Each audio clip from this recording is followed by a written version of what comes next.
안녕하세요. 지난 시간에 이어서 암호화 기초에 관련해가지고 두 번째 강의를 시작하도록 하겠습니다. 지난 시간에는 암호학과 그리고 고전 암호에 대해서 간단하게 다뤄봤는데요. 이제부터는 고전 암호가 아닌 현대 암호에 대해서 다뤄보도록 하겠습니다. 가장 먼저 살펴볼 개념은 이제 대칭키 암호인데요. 임의의 메시지 M과 고정된 EK를 사용을 하고 요 식을 만족을 하는 DK가 존재를 하는 ENC와 DEC 알고리즘이 존재를 할 때 얘네들을 암호 기술이라고 하고요. 물론 당연하게도 이 알고리즘들은 기밀성을 만족을 해야 됩니다. 앞서 말을 했던 것처럼 저희는 안전성의 정의에 대해서는 잘 다루지 않을 거기 때문에 그냥 기능성만 얘기를 하고 있는 거고요. 여기서 조건이 하나가 더 추가가 되면은 대칭키 암호라고 불리는 겁니다. 이제 암호화 할 때 쓰이는 키 EK와 그리고 복호화 할 때 쓰이는 키 DK가 서로 간에 상호작용 관계가 있으면은 이제 대칭키 암호라고 불려요. 그러니까 다시 말하면은 EK로부터 DK를 쉽게 계산을 할 수 있다거나 아니면 DK로부터 EK를 쉽게 계산을 할 수 있을 때를 얘기를 합니다. 원래 일반적으로 대칭키 암호 기술은 EK와 DK를 얘기를 하는 경우가 많고요. 그럼에도 불구하고 지금은 이런 정의를 사용한 이유는 혹시나도 모를 그러니까 부호 차이 정도 있을 만한 이슈들을 전부 다 피하기 위해서 정의를 이렇게 했었습니다. 잘 알려진 대칭키 암호의 예시로는 AES가 있고요. AES는 전 세계에서 가장 널리 사용되고 있는 암호 기술 중에 하나입니다. 그리고 AES 자체로는 사실 128비트 메시지를 이제 128비트 암호문으로 바꿔주는 녀석이고요. 더 긴 길이의 암호문을 메시지를 암호화하고 싶으면 이제 운영 모드라는 거를 사용을 하는데요. 그거는 여기서 다루지는 않고 넘어가도록 하겠습니다. 그리고 그 외에도 BES라고 불리는 AES 전에 많이 사용됐던 알고리즘이 있고요. 그 외에도 이제 아리아나, 리아 같은 이제 국내 국가보안기술연구소에서 만든 대칭키 암호도 있고요. 그리고 키사에서 만든 시드라는 알고리즘도 있습니다. 그래서 만약에 앨리스가 밥에게 메시지 M을 공유를 하고 싶은데요. 앨리스가 EK 값을 가지고 있고 밥이 DK를 가지고 있다라고 가정을 하면은 이제 이 대칭키 암호 알고리즘을 통해서 앨리스가 원하는 메시지 M을 밥에게 자유롭게 공유를 할 수가 있습니다. 그런데 여기서 조금 주의를 해야 된다라기보다는 알고 있어야 될 상황은 이제 EK와 이 DK가 사실상 같은 것이기 때문에 앨리스와 밥이 이미 이 키들을 공유를 해놨어야만 대칭키를 사용을 할 수 있다라는 거예요. 그러니까는 키를 미리 공유를 해놓은 상황에서만 저희는 대칭키 암호를 사용을 할 수 있다라고 생각을 하시면 될 것 같습니다. 사람이 두 명이니까 키를 미리 공유를 해놓는 거는 크게 어렵지 않을 수도 있어요. 그래서 앞서 봤던 슬라이드처럼 키를 적당히 잘 공유를 할 수 있겠죠. 두 명 정도 되면은. 그런데 만약에 N명의 유저, 그러니까 여러 명의 유저가 있다고 했을 때 이 사람들끼리도 메시지를 자유롭게 공유를 하고 싶다라고 하면은 굉장히 많은 개수의 키가 필요하게 됩니다.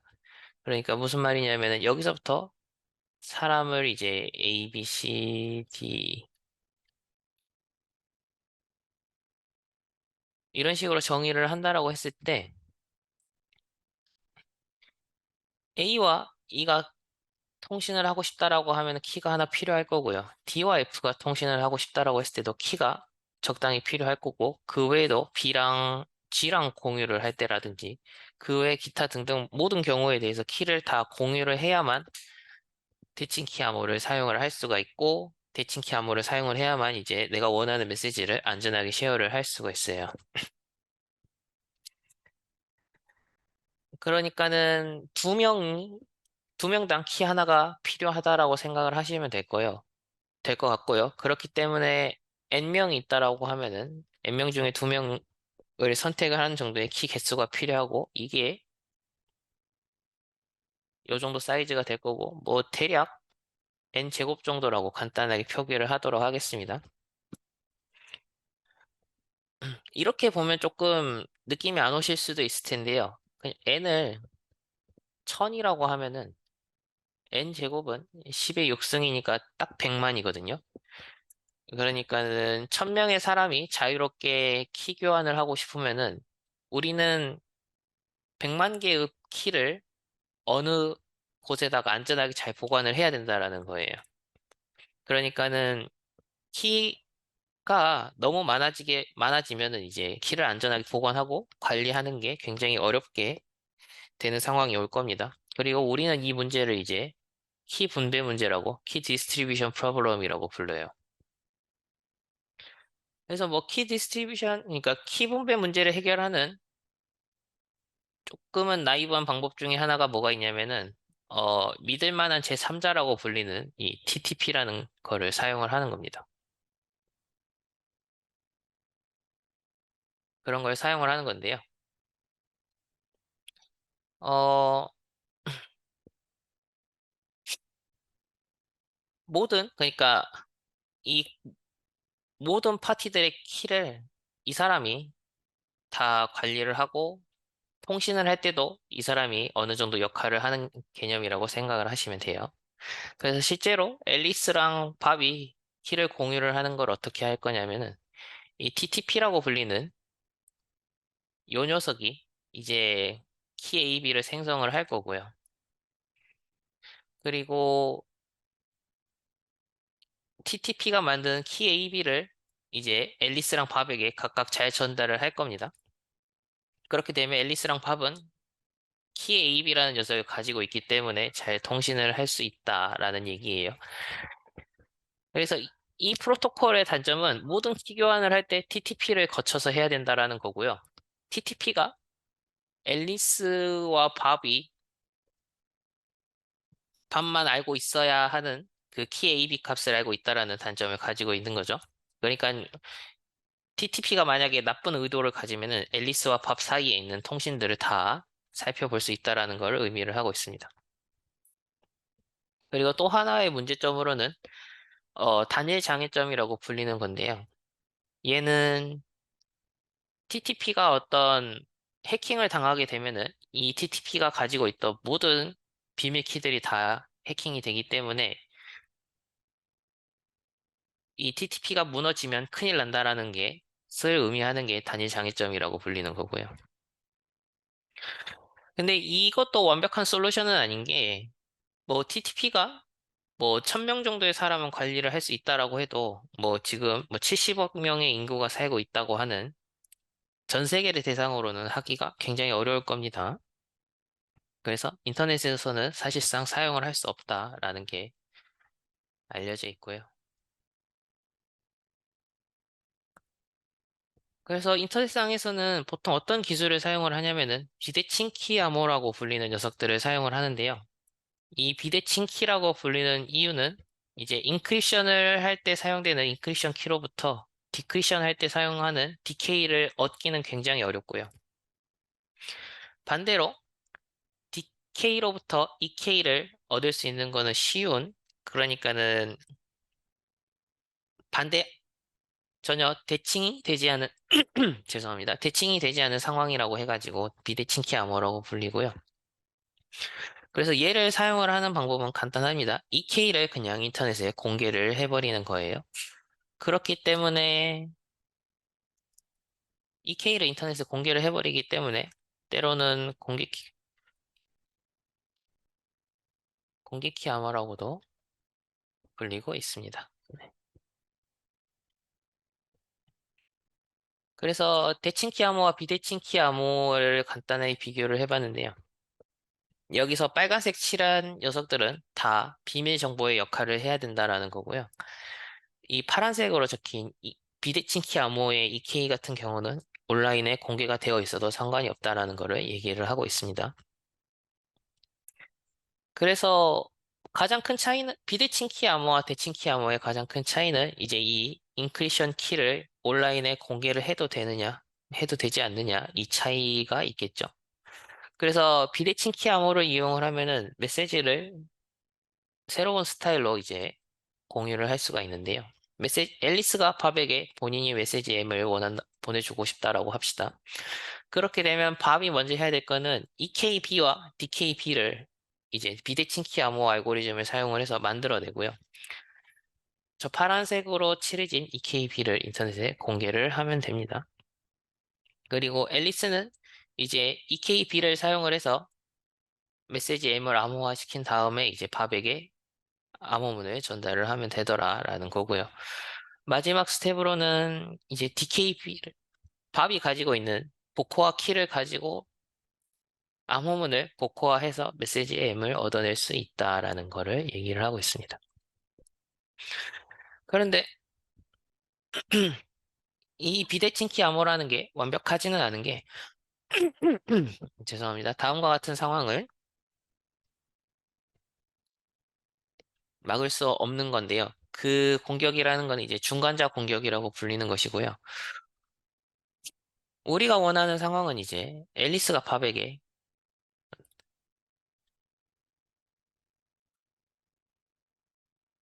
이 녀석을 보내주는 상황이었는데 이 값을 이브라는 악의적인 의도를 가진 사람이 이 값을 탈취를 한 다음에요. 이브가 만들어낸 메시지 M을 공개되어 있는 EKB를 가지고 암호화시킨 다음에 밥에게 보내주는 역할을 중간자 공격이라고 얘기를 하고 있습니다. 그렇게 되면 밥의 입장에서는 뭐 얘를 C라고 했을 때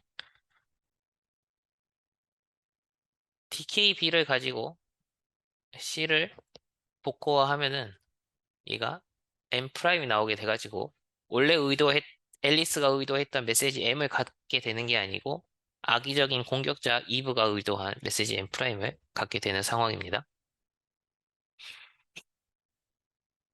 이런 류의 공격들을 통틀어서 이제 중간자 공격이라고 불리고 있고요.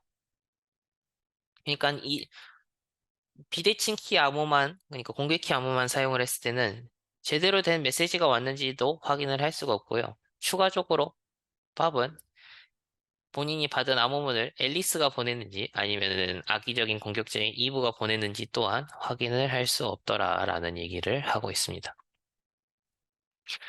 그래서 이런 당연히 인터넷을 제대로 사용을 하기 위해서는 이제 저 두 가지에 관해서 전부 다 막을 수 있어야겠죠. 그리고 그것들을 막는 암호 기술들이 실제로 존재를 하고요. 우리는 이제 1번을 막는 암호 기술과 2번을 막는 암호 기술을 각각 간단하게 살펴보려고 합니다. 네. 그래서 첫 번째로 살펴볼 개념은 이제 데이터 무결성이라고 하는 녀석이고요. 이제 계속해서 사용하고 있는 DTA 정보통신 용어 사전에 따르면은 데이터 무결성은 이제 신뢰할 수 있는 서비스 제공을 위해서 의도하지 않은 요인에 의해 데이터, 소프트웨어, 시스템 등이 변경되거나 손상되지 않고 완전성, 정확성, 일관성을 유지함을 보장하는 특성이라고 얘기를 하는 거고요. 그리고 이 데이터 무결성은 이제 우리가 지금까지 봤던 기밀성이라고 불리는 녀석과 완전히 독립적이라는 거예요. 그러니까는 기밀성을 만족을 하고 데이터 무결성을 만족을 하지 않는 경우도 있을 거고요. 저희가 아까 봤던 비대칭 키 암호를 사용을 했던 대칭 키 암호를 사용을 했던 경우에 그런 것이었고 그리고 반대로 데이터 무결성만 만족을 하고 데이터의 기밀성을 만족을 하지 않는 경우도 있습니다. 그래서 데이터 무결성을 만족을 할 때는 해시 함수라는 거를 사용을 해요. 근데 이 해시 함수라는 게 사실 암호학에서만 사용이 되는 게 아니고 컴퓨터 과학, 컴퓨터 공학 전반적으로 사용되는 기술 중에 하나고요. 그래서 일반적인 해시 함수의 정의는 임의의 길이를 갖는 문자열을 고정된 길이의 이진 문자열로 매핑하여 주는 함수라고 적혀 있는데, 이게 어떤 말이냐면은, 뭐, 예를 들어서, 음, 1000비트, 비트 스트링을 이제 10비트 비트 스트링으로 맞춰주는 이런 함수들을 전부 다 해시 함수라고 부르고 있고, 그 결과 값들을 이제 해시 값이라고 얘기를 한다라는 거예요. 그런데 사실 암호학에서 다루는 해시 함수는 그냥 일반적인 해시 함수가 아니고, 충돌 회피 해시 함수라고 불리는 것은 얘기를 하는데요. 얘는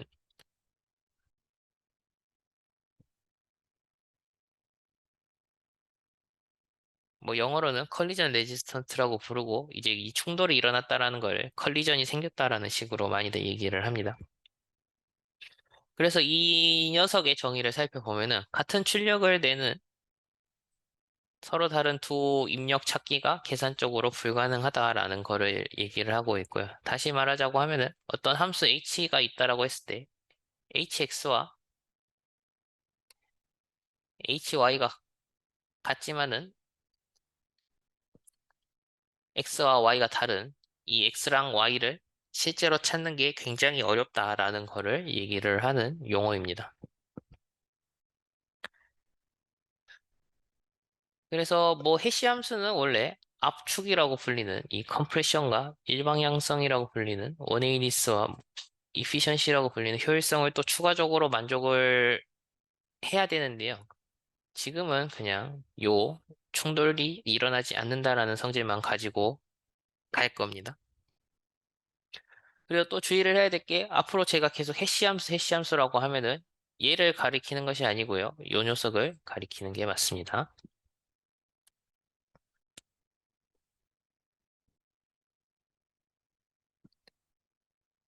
그래서 해시함수의 예시로는 이제 뭐 MD5라고 불리는 녀석들이 있고, 그리고 샤원이라고 하는 이제 구글에 의해서 17년도에 깨진 샤원이라는 녀석들이 있고, 비트코인에 사용되는 샤2, 그리고 이더리움에 쓰는 샤3, 그리고 제트캐시라든지 아니면 뭐 기타 등등의 여러 가지 해시 함수들이 널리 사용이 되고 있습니다. 근데 뭐 이런 게 있다라는 게 우리가 이런 것들의 구조를 살펴보는 게 우리의 관심사는 아니고요. 얘네들을 어떻게 사용하는지를 보는 게 관심사겠죠. 그래가지고 어 아까 봤던 이제 비드친키 암호와 해시 함수를 이용을 하면은 이제 데이터의 기밀성을 유지를 하면서 데이터의 무결성을 동시에 유- 만족을 할 수가 있는데요. 이때 H는 이제 공개 함수입니다. 그리고 그 말인즉슨 앨리스가 원하면은 언제든지 H의 해시 값을 계산을 할 수 있고요.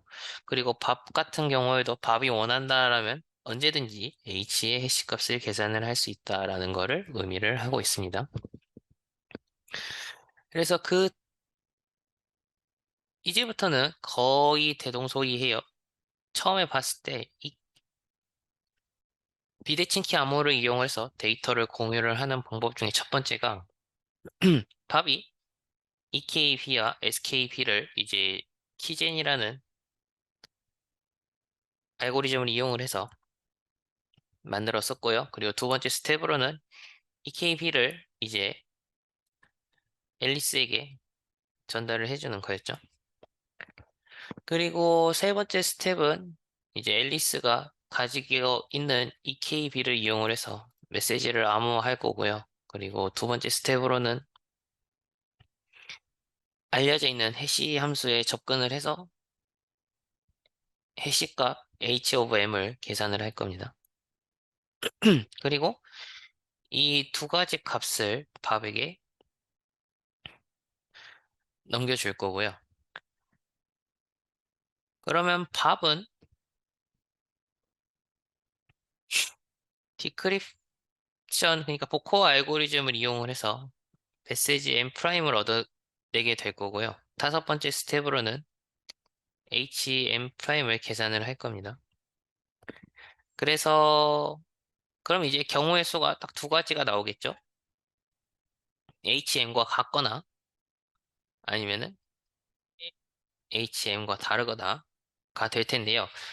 HM과 같게 되면은 이제 밥은 M과 M 프라임이 같다라고 결론을 내리게 될 겁니다. 그러니까는 이제 내가 받은 메시지에 아무런 문제가 없었다라는 거를 결론을 내리게 될 거고요. 만약에 HM 프라임과 HM이 다르게 되면은 밥은 M과 M 프라임이 달라졌다라고 결론을 내리게 될 거고, 통신이 오는 과정에서 무슨 문제가 생겼다라고 결론을 내리게 될 겁니다. 이제 저 마지막 스텝이, 그러니까 여기 이쪽 과정이 가능한 이유는 이제 H가 충돌 회피 함수라서 가능하다라고 생각을 하시면 돼요. 그런데 얘는 여전히 중간자 공격의 두 번째 스텝을 막지 못합니다. 그 중간자 공격의 두 번째라는 거는 이제 이 암호문이 앨리스가 보냈는지 이브가 보냈는지를 알 수 없다라는 거예요. 왜냐면은 이브가 앨리스가 보낸 이 값을 탈취를 한 다음에 이제 새롭게 M 프라임과 HM 프라임을, 그러니까 M, 악의적인 메시지 M 프라임을 이용을 해서 암호문 알고리즘을 만들고 그 다음에 해시 값을 이용을 해서 M 프라임의 해시 값을 이용을 해서 그것들을 두 개 다 동시에 보내주면은 아까 봤었던 알고리즘으로는 이제 모든 게 문제없이 잘 됐구나라고 밥이 생각을 할 수밖에 없다라는 거죠. 그렇지만은 뭐 밥이 확인을 했을 때는 문제가 없는 것처럼 느껴지게 되지만은 실제로는 이 상황을 밖에서 본 우리는 이제 앨리스가 보냈던 메시지가 밥에게 간 게 아니고 어떤 특정한 문제가 생겼다라는 거를 확인을 할 수 있게 된 거잖아요.